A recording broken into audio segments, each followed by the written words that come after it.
বিয়ের পরের দিনেই আমার জামাই এসে বলল, আপনার মেয়ে আমাকে খুশি করতে পারছে না, এবং এই কথা বলেই সে আমার মেয়েকে ছেড়ে চলে গেল। এই কথা শুনে আমার যেন মাথায় আকাশ ভেঙে পড়ল। আমি আমার মেয়েকে অনেক নামী ডাক্তারদের কাছে নিয়ে গিয়েছিলাম, কিন্তু সকলেই বললেন ওর শরীরে কোনো ত্রুটি নেই, সবকিছুই স্বাভাবিক। তারপর একদিন আমার মেয়ে আমাকে বলল, মা, আমার এক বন্ধু বলেছে যে একটি মন্দিরের কাছে একজন সাধু বাবা থাকেন, যিনি সব সমস্যার সমাধান করতে পারেন। তাই আমি মেয়েকে নিয়ে সেই সাধুর কাছে গেলাম।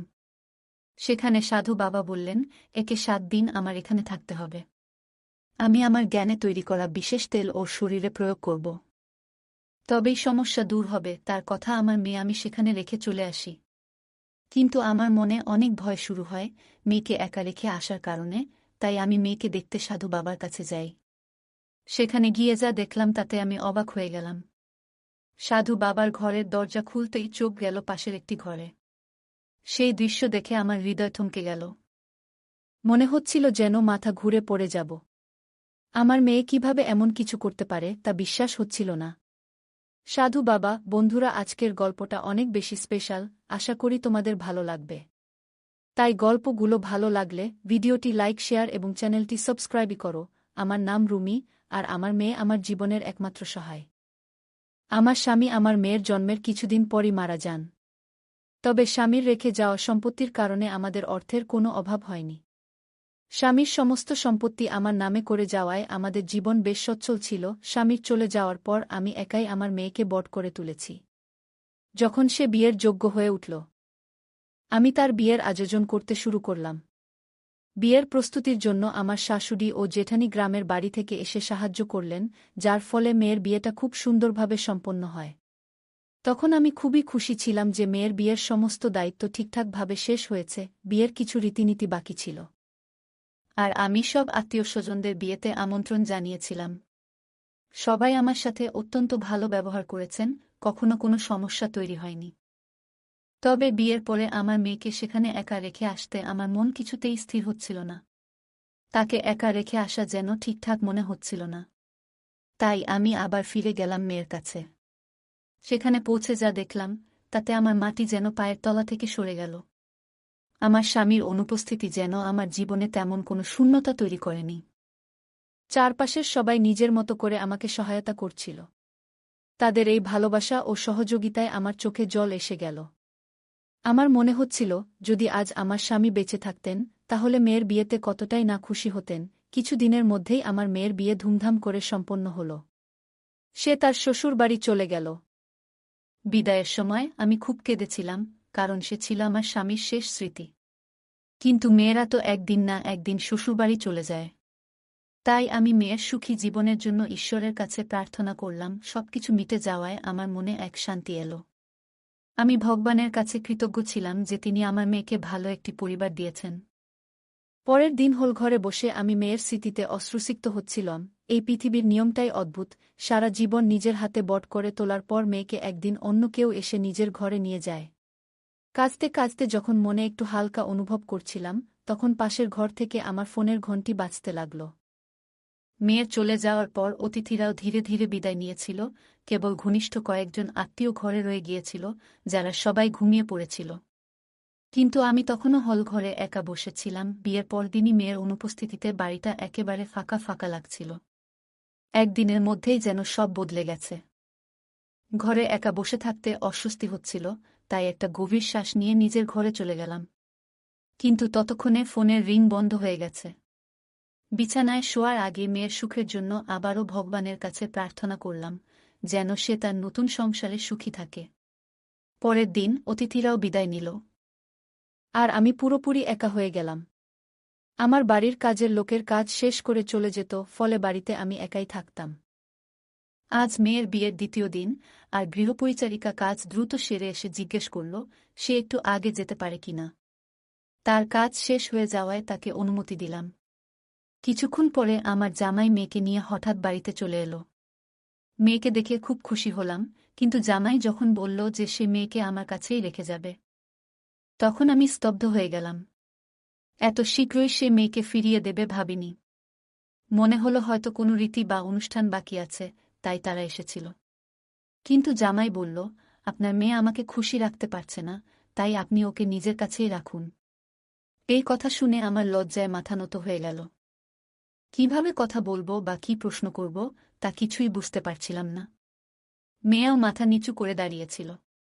জামাই যখন মেয়েকে রেখে চলে যেতে চাইল, তখন আমি তার হাত ধরে বোঝানোর চেষ্টা করলাম। আমি বললাম, দয়া করে এমনটা করবেন না। আমি ক্ষমাপ্রার্থী যদি কোনো ভুল হয়ে থাকে। আমি ওকে বুঝিয়ে বলব। ও এখনো নতুন, সংসার জীবনের অনেক কিছুই জানে না। যদি কোনো ত্রুটি হয়ে থাকে তবে আমি আপনার কাছে ক্ষমা চাইছি। এত তাড়াতাড়ি সিদ্ধান্ত নেবেন না। দয়া করে ওকে আবার নিজের বাড়িতে নিয়ে যান। আমার মনে হচ্ছিল, যদি লোকে শুনতে পায় যে বিয়ের পরের দিনই জামাই আমার মেয়েকে ছেড়ে দিয়ে গেছে, তাহলে কত কথাই না উঠবে। কিভাবে মানুষকে বোঝাবো, আর তাদের প্রশ্নের কি উত্তর দেব? লোকে যদি আমার মেয়ের চরিত্র নিয়ে কিছু বলে, আমি সেটা সহ্য করতে পারব না।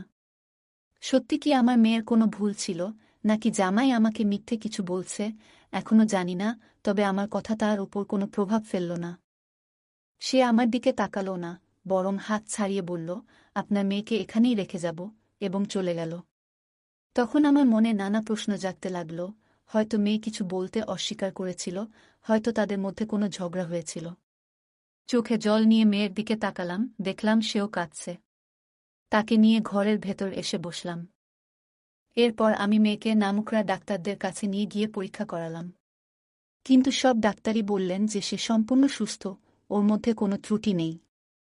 তখনই আমি সিদ্ধান্ত নিলাম যে জামাইয়ের কাছে গিয়ে সরাসরি জিজ্ঞেস করব, যখন আমার মেয়ে সম্পূর্ণ সুস্থ, তাহলে আপনি এমন অভিযোগ কেন তুললেন? মেয়েকে বললাম, আমি এখনই এর উত্তর খুঁজে বের করব। আমি ভাবছিলাম যে জামাইয়ের কাছে প্রশ্ন করবই। আমার কথা শুনে মেয়ে বেশ ভয় পেয়ে গেল এবং তার হাত কাঁপতে লাগল।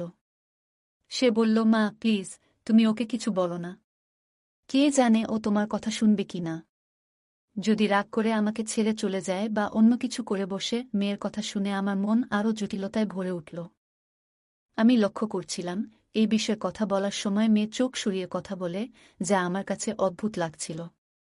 কিন্তু মেয়ের জন্য সবকিছু চুপচাপ সহ্য করছিলাম। আমার মন তখন দ্বিধায় ছিল, কার ভুল আর কার কথা সত্যি। সত্যটা জানা আমার জন্য সহজ ছিল না, তবে তাড়াহুড়ো করে কিছু সিদ্ধান্ত নেওয়া ঠিক হবে না। কিছুক্ষণ পর আমরা গাড়িতে উঠে বাড়ির পথে রওনা দিলাম, কিন্তু সেই প্রশ্নগুলো মাথায় ঘুরতেই থাকল। মনে হচ্ছিল এমন কিছু হয়তো আছে যা আমি এখনো বুঝে উঠতে পারিনি। হয়তো জামাই মেয়েকে পছন্দ করে না এবং অন্য কাউকে পছন্দ করে। তাই সে আমার মেয়েকে দোষ দিচ্ছে, নাকি সত্যিই আমার মেয়ের মধ্যেই কোনো ভুল আছে, এইসব চিন্তা আমাকে আচ্ছন্ন করে রেখেছিল। এইসব ভাবতে ভাবতেই কখন যে আমরা বাড়ি পৌঁছলাম টের পাইনি। কিছুক্ষণ পর মেয়ে নিজের ঘরে চলে গেল। রাতের খাবার শেষে সে আমার জন্য চা বানিয়ে এনে আবার নিজের ঘরে চলে গেল।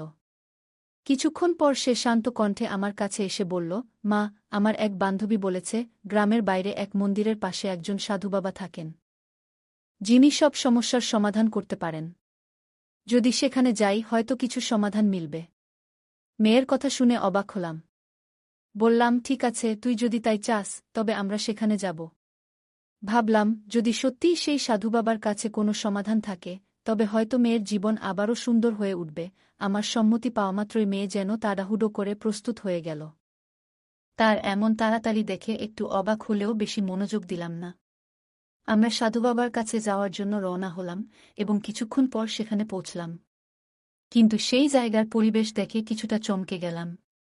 সাধারণত যেখানে সাধুবাবার কাছে ভিড় থাকে সেখানে আজ কেউ নেই। চারপাশে অদ্ভুত নীরবতা আর এক ধরনের অস্বস্তিকর অনুভূতি ছিল।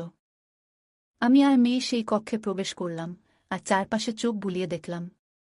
সাধুবাবার কাছে পৌঁছেই মেয়ের পরিস্থিতির সব কথা বললাম। তিনি মনোযোগ দিয়ে সব শুনলেন এবং বললেন, আপনার মেয়েকে 7 রাত এখানে থাকতে হবে। আমি তাকে বিশেষ তেল দিয়ে মালিশ করব। এসব বলতে গিয়ে তিনি একবারও আমাদের দিকে তাকালেন না। তার দৃষ্টি নিচু ছিল, আর তিনি মন্ত্রপাঠে ব্যস্ত ছিলেন। তার এমন আচরণে আমার ভেতরে কিছুটা অস্বস্তি হচ্ছিল। কিন্তু ঠিক কী ব্যাপারটা অস্বাভাবিক মনে হচ্ছে তা বুঝতে পারছিলাম না। মেয়েকে সেখানে 7 দিন রেখে যাওয়ার চিন্তা মন থেকে মেনে নিতে পারছিলাম না, তবুও যেন পরিস্থিতির চাপে বাধ্য হলাম।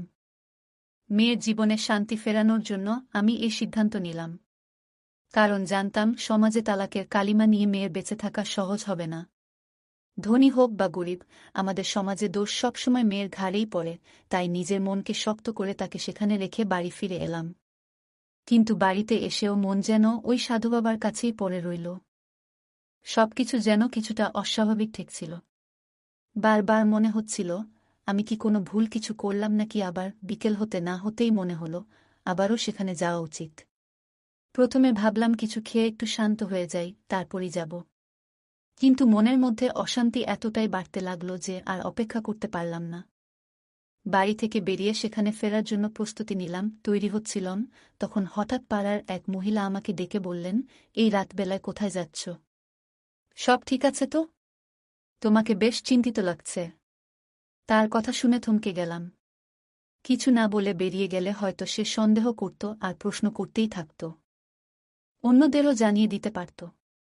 তাই বললাম, না, তেমন কিছু না। মায়ের কাছে যাচ্ছি, মনটা খারাপ লাগছে, মাকে খুব মনে পড়ছে। আমার মাকে সবাই চিনত, মাঝে মাঝে তিনি আমার এখানে 1 সপ্তাহের জন্য এসে থাকতেন। তখন পাড়ার সবাই তার কাছে আশীর্বাদ নিতে আসত, মাও তাদের সবার সঙ্গে খুব আন্তরিকতার সঙ্গে মিশতেন। আমার মুখ থেকে মায়ের কথা শুনে প্রতিবেশী বললেন, হ্যাঁ, তুমি ঠিকই বলেছ। তোমার মেয়ের বিয়ে হয়েছে বলে হয়তো একটু একাকিত্ব অনুভব করছ। বলে তিনি আমার পাশে এসে দাঁড়ালেন এবং নানা বিষয়ে কথা বলতে শুরু করলেন। কিন্তু তখন তার সঙ্গে কথা বলার কোনো ইচ্ছাই ছিল না। আমার মন ছিল শুধু মেয়েকে নিয়ে। ভাবছিলাম, কত ভেবেচিন্তে মেয়ের জন্য এই সম্পর্ক ঠিক করেছিলাম যাতে সে সুখে থাকে। কিন্তু কে জানত এমন পরিস্থিতি তৈরি হবে। প্রতিবেশী তখনও নানা বিষয়ে কথা বলেই যাচ্ছিলেন, কিন্তু আমার মন সেখানে ছিল না। শুধু চাইছিলাম কোনোভাবে তার থেকে মুক্তি পেতে। তিনি আবার জিজ্ঞাসা করলেন, তোমার কি কোথাও যাওয়ার ছিল? আমি মাথা নেড়ে সায় দিলাম, কিন্তু কথা বাড়াতে ইচ্ছা ছিল না। অবশেষে তার থেকে মুক্ত হয়ে বাইরে বের হলাম। পুরো সময় মেয়েকে নিয়ে ভাবছিলাম, আর একটা অজানা আশঙ্কায় মন ছটফট করছিল। মনে হচ্ছিল, এভাবে চলতে থাকলে যেন শান্তি আর ফিরে পাব না। আমার মনের ভেতরে প্রশ্ন আর সন্দেহ ক্রমাগত ঘুরছিল। ভাবছিলাম, প্রতিবেশীকে যদি সব বলে দিই, সে হয়তো আরও রং লাগিয়ে এই ঘটনাটা পাড়ার সবার মাঝে ছড়িয়ে দেবে। মেয়ের এই পরিস্থিতি আমাকে এতটাই লজ্জিত করে তুলেছিল যে কারো সামনে যাওয়ার সাহস পাচ্ছিলাম না। আমার মেয়েকে জামাই বাড়িতে রেখে গেছেন 2 দিন হল, আর আশেপাশের মানুষ কি বলবে সেই চিন্তাও মাথায় ঘুরছিল। কোনো সিদ্ধান্তে পৌঁছাতে পারছিলাম না, মনে শুধু ঘুরছিল কেন জামাই এমন সিদ্ধান্ত নিলেন। কেন বললেন যে আমার মেয়ে তাকে সুখী করতে পারছে না। এই চিন্তা মাথায় নিয়ে আবার সেই জায়গায় পৌঁছালাম যেখানে কয়েক ঘন্টা আগেই মেয়েকে রেখে এসেছিলাম। গাড়ি থেকে নেমে গভীর শ্বাস নিলাম আর দ্রুত পা চালিয়ে ভেতরে ঢুকলাম। কারণ মেয়েকে নিয়ে একরাশ সন্দেহ আর চিন্তা আমাকে ঘিরে ধরেছিল। এই দিনে কারো ওপরও বিশ্বাস করা কঠিন, তাই দ্রুত মেয়ের কাছে পৌঁছানোর জন্য এগিয়ে যাচ্ছিলাম। আমার মেয়ে কি ঠিক আছে? জানি না, এই ঘন্টায় সে কেমন আছে। সাধু বাবার ঘরের দরজা খুলতেই চোখ গেল পাশের একটি ঘরে। সেই দৃশ্য দেখে আমার হৃদয় থমকে গেল। মনে হচ্ছিল যেন মাথা ঘুরে পড়ে যাব। মেয়ে কিভাবে এমন কিছু করতে পারে তা বিশ্বাস হচ্ছিল না। দেখলাম মেয়ে সামনে বসে, আর 30 বছরের মতো এক যুবক, যাকে সবাই সাধু বাবা বলতো, তার মাথা মেয়ের কোলে রেখে শুয়ে আছে। দুজনেই হাসতে হাসতে কথা বলছিল। আমি বাইরে থেকেই তাদের কথাগুলো শুনতে পাচ্ছিলাম। সেই যুবক বলছিল, তোমার বিয়ের খবর শোনার পর থেকে এক মুহূর্ত স্বস্তিতে কাটাতে পারিনি। আমার মেয়ে তার হাত ধরে মৃদু হেসে বলছিল, এই জন্যই তোমাকে তোমার কাছে নিয়ে এসেছি, যেন তুমি নিশ্চিত হও যে আমার স্বামী আমাকে কখনো স্পর্শ করেনি। আমি এমন ব্যবস্থা করেছি যাতে আমরা সবসময় একসঙ্গে থাকতে পারি। আমার স্বামী আমার মুখও আর দেখতে চাইবে না। মেয়ে শান্তভাবে তার হাত ধরে কথা বলছিল, এবং আমার ভেতরটা ক্রমশ পুড়ে যাচ্ছিল। এতদিন আমি জামাইকে ভুল বুঝছিলাম, আসল দোষটা যে মেয়ের, তা জানতে পেরে নিজেই হতবাক হয়ে গেলাম। তাদের কথাগুলো আর সহ্য করতে পারছিলাম না, তাই রাগের মাথায় দরজা ঠেলে খুলে দিলাম। দরজা খোলার শব্দে দুজনেই চমকে উঠে দাঁড়াল। ঘরের ভেতরে ঢুকে আমি মেয়ের হাত ধরে তাকে এক চড় মারলাম। তারপর বললাম, এমন কাজ করার সময় তোমার একবারও লজ্জা হল না? মায়ের কথা একবারও মনে পড়ল না? একা হাতে তোমাকে মানুষ করেছি। আবারও তার গালে এক চড় কষালাম। আমার এই রূপ দেখে সেই কথিত সাধু মেয়েকে বাঁচানোর জন্য এগিয়ে এলো, কিন্তু আমার রাগ দেখে চুপচাপ মাথা নিচু করে দাঁড়িয়ে রইল। রাগে ফুঁসতে ফুঁসতে মেয়েকে জিজ্ঞেস করলাম, তুমি তোমার স্বামীকে এমন কি বলেছ যে সে তোমাকে বাপের বাড়িতে রেখে চলে গেল? তখন মেয়ে কাঁদতে কাঁদতে আস্তে আস্তে বলল, আমি স্বামীকে বলেছি, কেন তুমি আমার সঙ্গে বিয়ে করলে? আমি সন্তান জন্ম দিতে পারব না, আমার দ্বারা কোনো সন্তান হবে না। তুমি কেন তোমার জীবন নষ্ট করছ? আমাকে ছেড়ে দাও, আমার মা তোমাদের সবার সাথে প্রতারণা করেছে। মেয়ের মুখ থেকে এই কথা শুনে মাথায় হাত দিয়ে বসে পড়লাম। এতটাই রাগ হলো যে মনে হলো তার গলা টিপে ধরে সব শেষ করে দিই। আমার মেয়ে এমন কৌশলে সবকিছু করল কিভাবে? আমি তো কখনো এমন শিক্ষা দিইনি। তবু কেন এমন পথে সে হাঁটল? তখন মেয়ে মাথা তুলে বলল, মা, আমি ওকে ভালোবাসি আর তাকেই বিয়ে করব। সে তখন নির্ভয়ে আমাকে তার কথাগুলো বলছিল, সাহস নিয়ে মুখের উপর বলছিল। কিন্তু সেই সময় আমি কিছু বলিনি, তাকে টেনে নিয়ে বাড়িতে চলে এলাম। বাড়িতে ফিরে তাকে বুঝানোর চেষ্টা করলাম, দেখো মেয়ে, আবেগে ভেসে কোনো সিদ্ধান্ত নিও না। জানি তুমি ওকে ভালোবাসো, কিন্তু ভাবো, এখন তোমার বিয়ে হয়ে গেছে, এখন তোমার একজন স্বামী আছে এবং তোমার জন্য নিজের সম্পর্কের দিকে মনোযোগ দেওয়া জরুরি। আমি তাকে অনেক বোঝানোর চেষ্টা করেছিলাম, কিন্তু সে আমার কোনো কথাই শুনতে চাইছিল না। অবশেষে নিরুপায় হয়ে আমি তাকে তার স্বামীর কাছে নিয়ে গেলাম। তার স্বামীর সামনে গিয়ে আমি সব সত্যি কথা বলে দিলাম এবং আমার মেয়ের পক্ষ থেকে ক্ষমাও চাইলাম। এটা শুনে তার স্বামী বলল, না, আমি আর তাকে আমার সঙ্গে রাখতে পারব না। যে মেয়ে অন্য একজনের জন্য নিজের স্বামীকে ছেড়ে দিতে পারে সে কখনো সুখী হতে পারবে না। আমি এত বড় মনের মানুষ নই যে সব কিছু জেনে শুনে এমন একজন মেয়েকে গ্রহণ করব। আমি তাকে তালাক দেব এবং অন্য কারো সঙ্গে বিয়ে করব। আমি তার সামনে মাথা নত করে দাঁড়িয়েছিলাম। আমি জানতাম সে একজন খুব ভালো মানুষ এবং আমার মেয়ে তার সঙ্গে খুব সুখী হতে পারত। আজ না হোক কাল সব ঠিক হয়ে যাবে বলে আমি আশা করেছিলাম। কিন্তু আমার সমস্ত প্রচেষ্টা সত্ত্বেও সে আমার কথা মানেনি। অবশেষে তার স্বামী আমার মেয়েকে তালাক দিল এবং অন্য কারো সঙ্গে বিয়ে করল। এরপর আমি আমার মেয়ের বিয়ে সেই ব্যক্তির সঙ্গে দিয়ে দিলাম যাকে সে সত্যিই ভালোবাসত। সে তার প্রথম স্বামীকে স্পর্শ করতেও চায়নি, তাই আমি সিদ্ধান্ত নিলাম যে তার দ্বিতীয় বিয়ে সেই ব্যক্তির সঙ্গেই হওয়া উচিত যাকে সে ভালোবাসত। আমি আমার মেয়েকে রাগান্বিত হয়ে বললাম, আজ থেকে তোমার সাথে আমার আর কোনো সম্পর্ক নেই, আর কোনো দিনও আমার সামনে আসার চেষ্টা করো না। তোমার বাবা চলে যাওয়ার পর আমি একা তোমাকে বড় করেছি। তুমি তখন খুব ছোট ছিলে। চাইলে আমি অন্য কারো সাথে বিয়ে করে নতুন জীবন শুরু করতে পারতাম, কিন্তু আমি সেটা করিনি। তোমাকে সঠিক শিক্ষা ও ভালো জীবন দেওয়ার চেষ্টা করেছি যাতে তোমার কোনো অভাব না হয়। কিন্তু তার পরিবর্তে তুমি আমাকে কি দিলে? এই কথাগুলো বলে আমি তাকে বাড়ি থেকে বের করে দিলাম। কিভাবে সে এখন বাঁচছে, কেমন আছেন তার স্বামী, এসব নিয়ে আমি আর কোনো খোঁজ খবর রাখিনি। তার বিয়ে হয়েছে 7 বছর হলো, আর এই 7 বছরে একবারও সে আমার কাছে আসেনি। তবে হঠাৎ একদিন সে এসে আমার সামনে দাঁড়ালো এবং বলল, মা, আমি যে মিথ্যা বলেছিলাম যে আমি সন্তান সম্ভবা হতে পারি না, সেটা এখন সত্যি হয়ে গেছে। এই 7 বছরে আমি কখনোই মা হতে পারিনি। এখন শাশুড়ি আমার স্বামীকে অন্য কাউকে বিয়ে করার জন্য বলছেন, কারণ আমি তাকে কখনো বংশের উত্তরাধিকার দিতে পারব না। এ নিয়ে আমাদের মধ্যে প্রায় ঝগড়া হয়। তাকে আমি বললাম, তুমি যে ভুল করেছিলে তার ফলই এখন ভুগছ। সে তখন আমার সামনে হাত জোড় করে বলল, মা, আমি তোমার কাছে অপরাধী, আমাকে ক্ষমা করে দাও। আমি তাকে বললাম, আমার কাছে ক্ষমা চেয়ে কোনো লাভ নেই, বরং তোমার প্রথম স্বামীর কাছে ক্ষমা চাও, কারণ তার কোনো দোষ ছিল না, তবুও তুমি তাকে তার অধিকার থেকে বঞ্চিত করেছিলে। যদি সে তোমাকে ক্ষমা করে, তাহলে আমিও তোমাকে ক্ষমা করব। আমার কথা শুনে আমার মেয়ে তার প্রথম স্বামীর কাছে গেল এবং তার কাছে ক্ষমা চাইতে লাগল। আশ্চর্যের বিষয়ে তার স্বামী তাকে সঙ্গে সঙ্গে ক্ষমা করে দিল, কারণ সে নিজের জীবনে খুবই সুখী ছিল। এরপর ঈশ্বরের আশীর্বাদে 9 বছর পর আমার মেয়ের ঘরে একটি সুন্দর পুত্র সন্তানের জন্ম হল। তখনই সে উপলব্ধি করল যে একজন মা তার সন্তানের জন্য কতটা চিন্তা করেন এবং সেই অনুভূতি কতটা গভীর। আসলে যতক্ষণ না একজন মেয়ে নিজে মা হয়, সে কখনোই তার মায়ের কষ্ট এবং ত্যাগ পুরোপুরি বুঝতে পারে না। এরপর আমার মেয়ে আবার আমার কাছে ফিরে এলো এবং আমার সামনে হাত জোড় করে ক্ষমা চাইল। তখন আমি তাকে মন থেকে ক্ষমা করে দিলাম। গল্পের মেয়েটি আবেগপ্রবণ হয়ে প্রথমবারের মতো প্রেমের প্রতি টান অনুভব করে, যা তাকে স্বামী ও পরিবারের দায়িত্ব থেকে বিচ্যুত করে। আবেগপ্রবণ হয়ে মুহূর্তের সিদ্ধান্ত নেওয়ার ফলে জীবনে কিভাবে সমস্যার সৃষ্টি হতে পারে তা এই গল্পে স্পষ্টভাবে প্রতিফলিত হয়। তাই আবেগের মধ্যে থেকেও চিন্তাভাবনা এবং বাস্তবতার বিবেচনা করা জরুরি। প্রথম স্বামীর প্রতি মেয়েটির আচরণ ছিল এক ধরনের বিশ্বাসঘাতকতা। এই ঘটনাটি আমাদের শেখায় যে সম্পর্কের ভিত্তি বিশ্বাস ও শ্রদ্ধার ওপর দাঁড়িয়ে থাকে, সেখানে একবার বিশ্বাসঘাতকতা ঘটলে তা পুনরুদ্ধার করা অত্যন্ত কঠিন। এটি বোঝায় যে সঠিক ও আন্তরিক সম্পর্ক বজায় রাখা কতটা গুরুত্বপূর্ণ। মেয়েটির প্রথম স্বামী তাকে ক্ষমা করার মধ্যে যে মহানুভবতা দেখিয়েছিল, তা আমাদের শেখায় যে ক্ষমার মাধ্যমে মানসিক শান্তি এবং সুখ পাওয়া যায়। ক্ষমা না করলে মানুষ নিজের মনে দুঃখ ও বিদ্বেষ বহন করে চলে। ক্ষমার শক্তি শুধুমাত্র নিজেকেই নয়, অপর পক্ষকেও শান্তি দিতে পারে।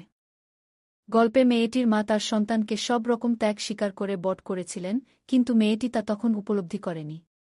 কিন্তু নিজে মা হওয়ার পর সে উপলব্ধি করল, একজন মা কিভাবে তার সন্তানের সুখ দুঃখ নিয়ে চিন্তা করেন।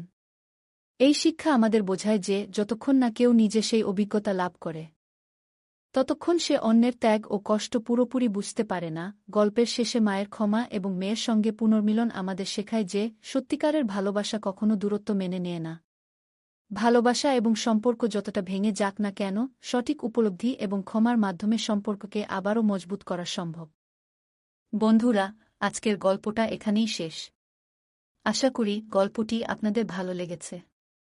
যদি গল্পটি আপনার হৃদয় ছুঁয়ে যায়, তাহলে অবশ্যই লাইক করতে ভুলবেন না।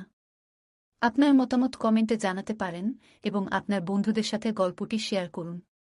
এমনই আরও মজার এবং আবেগঘন গল্পের জন্য আমাদের চ্যানেলটি সাবস্ক্রাইব করুন এবং বেল আইকন চাপতে ভুলবেন না, যাতে আমাদের কোনো গল্প আপনারা মিস না করেন।